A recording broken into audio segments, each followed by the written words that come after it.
Hey everybody, we're with Phil from Forge Building. This guy's an expert in the industry, been in this space for I don't even know when. So Phil, what are you seeing with all the challenges from the development side? What are you seeing on the effects of projects that are actually breaking ground?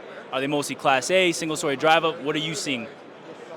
There's a good mix of all of them. What we're seeing is, I would say, a new type where municipalities are requiring frontage roads to consist of flex space. Then they're mixing in RV, canopy, some non-climate controlled, some climate controlled. So within each lot usage, it's really a pretty good mix of a number of different types of building. Right, so that creativity they're implementing is out starting to service multiple stakeholders in the area, not just people looking for a 5x5 or 10x10. So to that point, what have you seen with conversions and people making use out of distressed commercial real estate and turning it into self-storage? Has that come across your desk at all? Yeah, so the challenges there, we've had some interesting spaces come up. We are doing a pretty large one in Boise, an infill of a previous newspaper manufacturing facility. I've also had one that involved a ex-racquetball court facility, which is kind of interesting.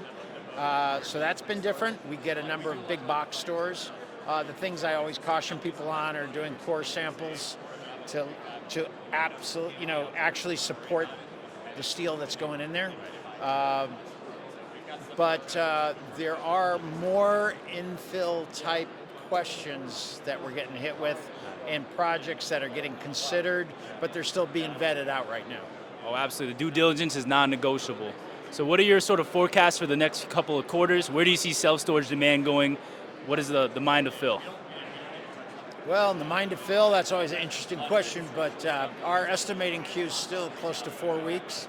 There's been no drop in the demand.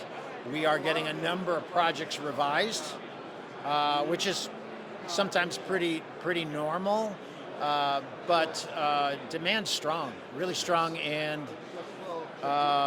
it's just a big variety, a lot of types of projects that are hitting us, but it's good demand. Yeah. Well, busy is good. Thank you so much for your time, Phil, and I hope you enjoy the rest of the show. Thanks, James. Good to see you, as always.